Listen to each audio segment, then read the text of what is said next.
Baik,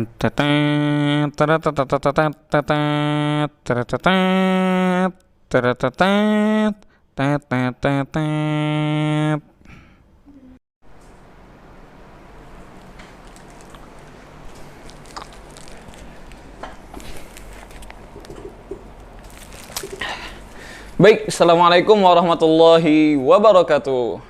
Kembali lagi di channel saya, Umar Abu Khalid. Dan di episode ngocak kali ini kita akan membahas tentang skoliosis. Jadi kita di sini mau sharing-sharing pengalaman-pengalaman kita menangani kasus skoliosis. Ini bisa juga jadi tambahan ilmu buat teman-teman yang baru belajar ataupun yang baru mau belajar skoliosis. Bagaimana cara menangani skoliosis? Oke, jadi pertama kita ini dulu ya. Bahas tentang kasus kita dulu. Jadi dulu tuh sebelum saya di PAZ, saya adalah penderita skoliosis yang bisa dibilang cukup tergolong parah. Jadi dulu tuh saking melintirnya ya, waktu saya SD itu saya udah kena wasir. BAB itu ada kayak tonjolan yang keluar dikit sambil berdarah BAB-nya. Itu terjadi di usia saya SD. Mungkin karena dulu waktu kecil tuh sering jatuh kan ya. Jatuh dari pohon, dari genteng, segala macem lah pokoknya. Terus mulai tambah kerasa itu SMP, pencernaan gak baik, akhirnya si muka ini jadi berjerawat parah. Jadi di muka tuh mulai dari jidat, terus kening, pipi itu full jerawat gede-gede kayak jerawat batu. Jadi muka tuh bener-bener gak ada space yang kosong buat kulit mulus, isinya jerawat semua. Itu kejadian waktu SMP sampai SMA, dan itu nggak hilang-hilang. Terus yang terakhir, mulai ketahuan bangetnya si tulang punggungnya bengkok banget itu pas lulus SMA. Jadi ketika berdiri itu orang lain kan harusnya tegak lurus nih, kayak tiang gini. Saya nggak, berdirinya tuh kayak gini nih. Nah, agak bengkok-bengkok gitu pas berdirinya. Dan itu nyiksa banget, sering terjadi sampai di bagian ini nih, torakal sini kaku dia, nggak bisa gerak. Jadi kayak gimana ya, misalkan dulu kan abis lulus SMA tuh saya sempat mondok bentar tuh. Nah pas lagi mondok itu misalkan lagi murojaah atau lagi hafalan, pas lagi duduk tiba-tiba di sini tuh kaku, nggak bisa gerak kanan kiri. Pas saya cobain ketika mau digerakin kanan atau kiri tuh rasanya kayak apa ya, perih banget, kayak mau nggak bisa dijelasin rasa sakitnya. Pokoknya sakit banget aja di sekitar sini tuh, nggak bisa gerak. Itu pengaruh dari skoliosisnya. Nah, lalu awal-awal ditanganin skoliosisnya itu kita pakai gerakan CU dulu. Dulu awal-awal masih pakai CU dulu. Dikasih gerakan CU sama sit up. Jadi waktu itu saya rutin sit up selama beberapa bulan sih ya. Dan sit up-nya tuh makin hari bukannya berkurang dosisnya, tapi ditambahin. Karena tujuannya si skoliosis itu bukan cuma si tulangnya jadi lurus gini lagi, tapi yang tadinya bengkok gini kembali lurus, lalu si otot-otot yang menyenggah tulangnya ini jadi kuat supaya si tulangnya tidak kembali bengkok lagi gitu.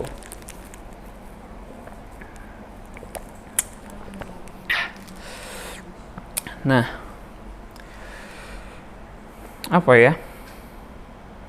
jadi kayak gitu. Kalau skoliosis itu nggak bisa kita pengen sehari jadi langsung tiba-tiba tulangnya lurus. Walaupun ada ya beberapa kasus kayak pernah ditangani sama salah satu pas trooper tuh, anak-anak yang emang cepet kelihatannya tuh, yang tadinya miring gini pas sudah kita kasih gerakan, biasanya kita kasih gerakan sit up kombinasi, dia mulai membaik si tulangnya tuh, yang tadinya gini banget langsung agak lurus dikit. Nah itu sering terjadi, tapi hanya pada beberapa kasus, nggak semua skoliosis bisa kayak gitu. Dan yang skoliosis itu kan macam-macam. Ada yang melengkungnya itu ada yang ekstrim, ada yang cuma sedikit banget. Nah, yang sedikit banget ini yang sangat berat. Kenapa? Karena kan susah kelihatannya ya. Beda sama yang skoliosisnya banyak. Oke.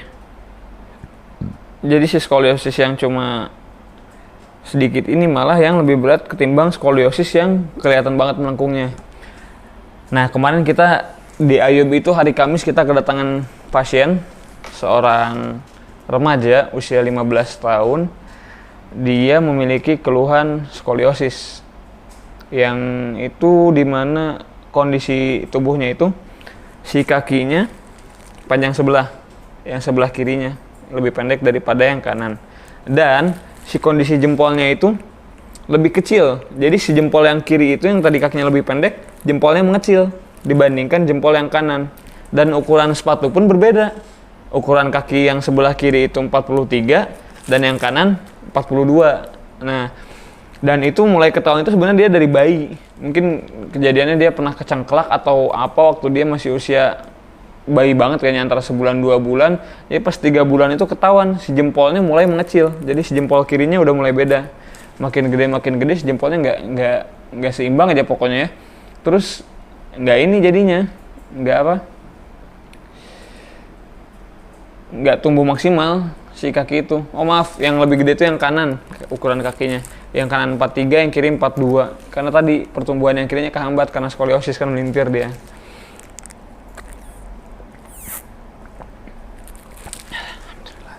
Nah terus si kondisinya yang parah lagi tuh si punggungnya, kalau kita pegang itu nggak terlalu kelihatan, tapi pas di bagian lumbar keberapa itu miring banget, tek, gini nih di bagian lumbarnya tuh. Dan si punggungnya itu lebih menjendol, lebih tinggi yang sebelah kiri, ekstrim jauh bedanya si kiri sama kanan itu. Tapi kalau dari tulang punggung yang di atasnya agak lurus, pas ke bawah baru tek gitu ada lekukan sedikit. Dan sebelumnya dia udah pernah ditangani sama pas trooper, terus tanyain kan, Mas sudah pernah di terapi apa selain di PAZ? Saya sudah pernah di PAZ juga, di tempat lain. Terus gimana Mas perkembangannya? Enak sih Mas, yang dulu saya itu badan tuh sakit-sakit, kalau mau tidur sakit, terus dibawa gerak sakit. Setelah saya ngelakuin gerakan itu, alhamdulillah sehat lagi. Tapi katanya, sekarang kok malah nggak ada perubahan-perubahan. Nah, dari situ kita nggak ngambil kesimpulan bahwa si terapi spasnya itu kurang bagus ya. Tapi kita tanyain dulu ke si pasiennya, Mas kalau boleh tahu gerakan yang dikasih sama terapi sebelumnya itu apa? Terus dia kasih tunjuk gerakannya ya ke saya, sit up kombinasi sama HK. Nah pas sudah saya lihat gerakannya, saya tanya balik ke Masnya, Mas apa Mas rutin ngerjain latihannya? Nah di situ baru ketahuan tuh si pasiennya ternyata angin-anginan ngerjain PR-nya. Terus tak tanyain kapan terakhir ngerjain PR, minggu kemarin. Nah kedua terakhir beberapa harinya yang lalu. Jadi dia ngerjain PR tuh angin-anginan segimana maunya dia. Nah untuk kasus skoliosis itu nggak bisa kayak gitu. Jadi kalau kasus skoliosis itu kalau ditangani harus langsung gitu, nggak bisa kita latihan, misalkan dalam seminggu itu 3 hari kita latihan dengan intensitas yang tinggi. Misalkan sehari kita sit up, kombinasinya 50 kali, 50 kali, 50 kali. Tapi lusanya kita bolong, malas latihan. Besoknya nggak latihan lagi, baru latihan lagi. Nah yang gitu yang bikin si perkembangannya itu sangat lambat atau bahkan bisa jadi 0 perkembangannya. Nah jadi pas sudah tanya gitu, saya diagnosa lah baru kan. Saya diagnosa dari tulang punggung yang tadi diceritain, mendosolnya cuma di bagian bawah. Akhirnya kita kasih kesimpulan, dikasih gerakan yang sama. Saya juga waktu itu dia diantar sama bapaknya. Pak, Mas, ini mau bapak atau Mas terapi kemanapun, kalau masih terapis PAZ, gerakannya akan sama. Karena apa? Karena jenis penyimpangannya pun nggak berubah. Kalau diagnosa si terapisnya benar, insya Allah gerakannya akan tetap seperti itu. Nah, baru di situ dia, oh gitu ya. Jadi saya sebenarnya nggak perlu kesini ya, katanya gitu. Akhirnya dia mikir juga kan. Tapi sebelumnya dia tuh pas udah ke terapis PAZ kan beberapa ini nggak latihan dia beberapa minggu tuh. Terus nggak ada perkembangan, akhirnya dia datang ke dokter waktu itu diperiksa. Dan waktu di dokter itu yang ngebikin dia drop, karena pas di sana dinyatakan kalau si Masnya ini nggak bisa sembuh, sangat kecil kemungkinan, di bawah 10%. Jadi pas ditanya, dok apa anak saya yang skoliosis ini bisa sembuh? Katanya Kalau skoliosis kayak gini kecil kemungkinannya apa? Paling solusinya adalah dioperasi. Baru tuh si bapaknya mikir lagi, oh iya daripada saya harus dioperasi nanti resikonya gede belum tentu berhasil. Akhirnya dia mikir, gimana? Apa saya balik lagi ke PAZ? Akhirnya dia balik lagi ke PAZ. Tapi dia waktu itu kemarin hari Kamis itu dia nyobain ke Ayub. Dia orang Boyolali.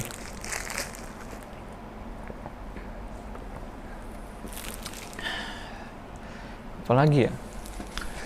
Nah, pas sudah ngobrol gitu kan, jadi udah didiagnosa, gerakannya sama, terus ditanya.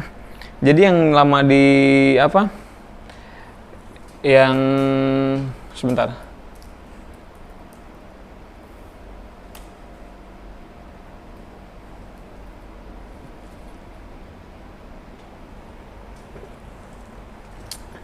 Jadi yang lama di terapi skoliosis itu kadang bukan di terapinya ya. Karena kalau gerakan skoliosis itu simpel, tinggal ya masih gitu-gitu aja lah gerakannya. Tapi yang lama itu adalah kita mengedukasi si pasiennya sama si ininya, pendampingnya. Waktu itu orang tuanya yang perlu diedukasi karena dia udah mindsetnya kan udah operasi kan waktu itu. Nggak bisa sembuh mindsetnya. Akhirnya kita ngedukasi itu lama. Jadi ngobrol ke bapaknya, kita kasih semangat terus ke bapaknya, terus ke anaknya yang paling penting, karena anaknya ini angin-anginan juga. Ke bapaknya bilang, Pak ini kapan saya sembuhnya, Pak ini kapan saya sembuhnya. Jadi dia tuh kayak nggak sabaran gitu si anaknya itu. Jadi kita kasih sedikit bumbu-bumbu nasihat ya, ala-ala Umar gitu. Nah itu pas udah kita nasihatin tuh kita bilang gini.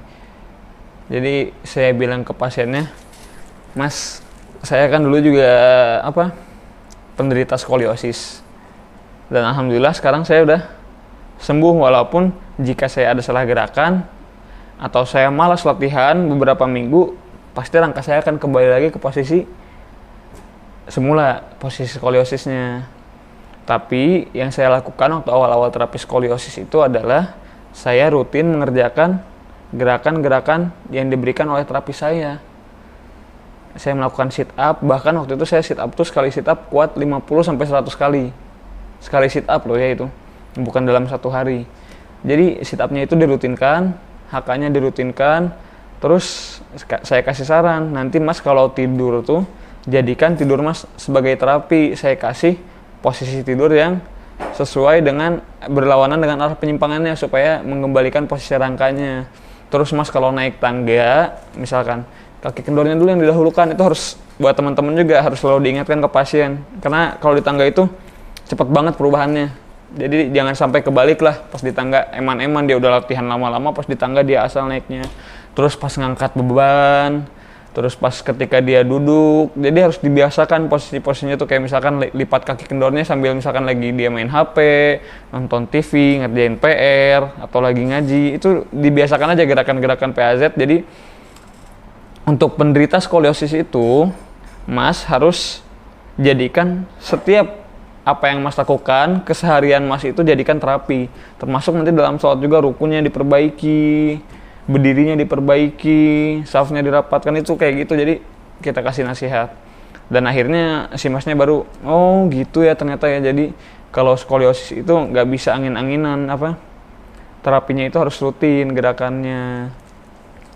Nah pas gitu kita kasih tambahan. Waktu itu kan dia sebelumnya cuma di sit up kombinasi sama di langkah di HK. Nah kita kasih gerakan ini tambahan, sebenarnya masih sit up kombinasi, cuma kita press waktu itu. Dan alhamdulillah setelah di press itu, kakinya yang semula pegel-pegel itu hilang semua, si kaki yang pegel-pegel itu.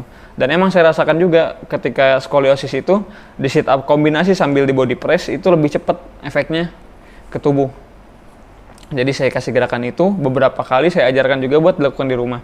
Nah akhirnya setelah dia bilang kakinya udah agak ringan, ke badan juga enteng, nafas juga jadi lega. Yang tadi kan semulanya dia udah jarang latihan tuh pas datang ke Ayub tuh, sekitar seminggu lebih dia kan nggak latihan tuh, nggak latihan PAZ, nggak pakai gerakan PAZ. Baru pas di sini dikasih gerakan itu, jadi alhamdulillah si badan tuh langsung ngerasain bedanya.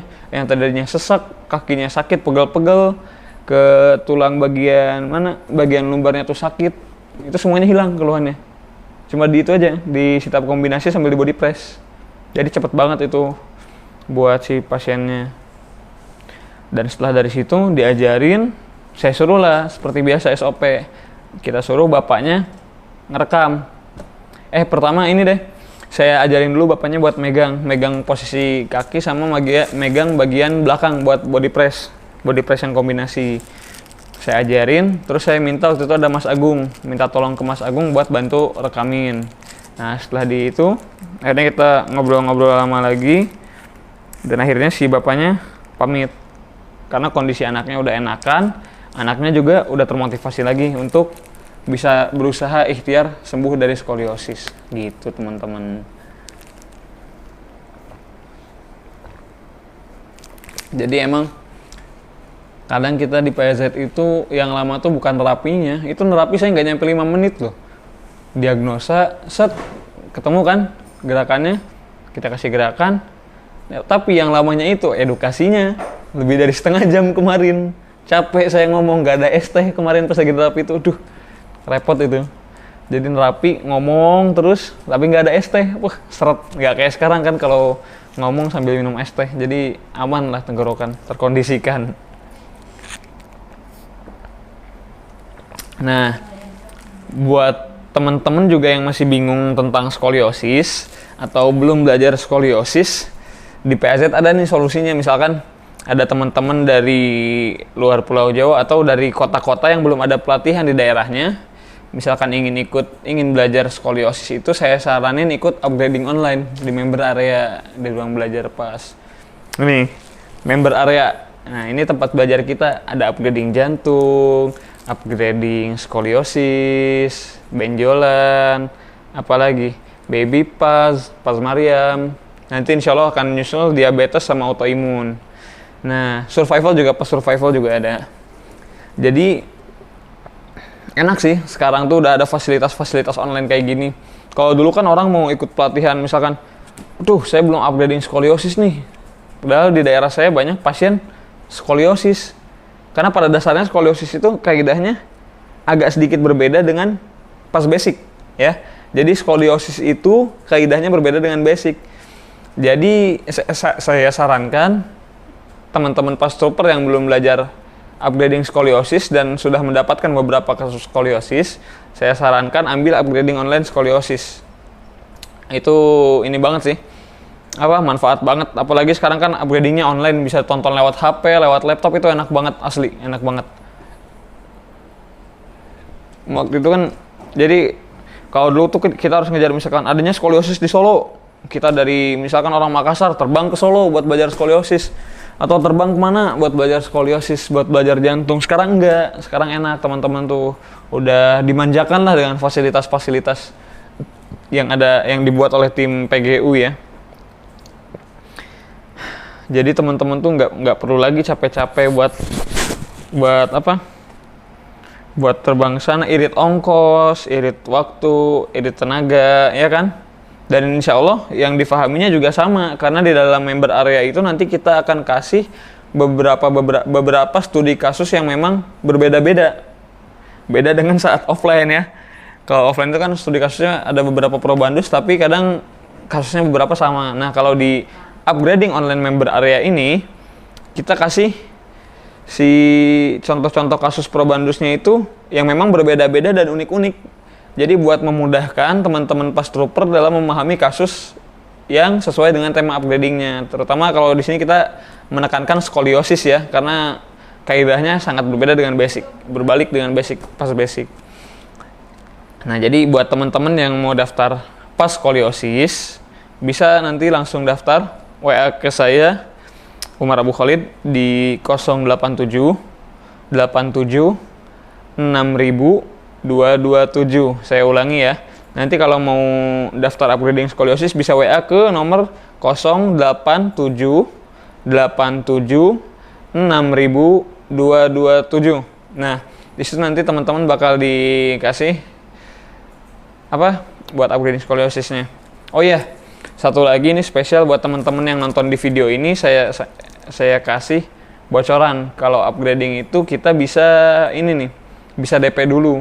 Jadi nggak perlu bayar lunas, teman-teman udah bisa langsung ikut upgrading. Ya, jadi teman-teman bisa ikut upgrading skoliosis dengan DP dulu dan dibayar bisa dicicil sampai 10 tahun. Dan itu dulu udah ada, sistem ini tuh udah ada dari zaman Ustadz Haris dulu. Jadi buat teman-teman yang udah ikut PAS Basic, kita beri kemudahan untuk mengikuti upgrading dengan sistem DP dulu dan dibayar bisa dicicil selama 10 tahun. Dan yang penting tanpa bunga. Itu, asik. Enak nggak tuh? Enak kan? Asik. Jadi kita minum es teh dulu bentar lah ya.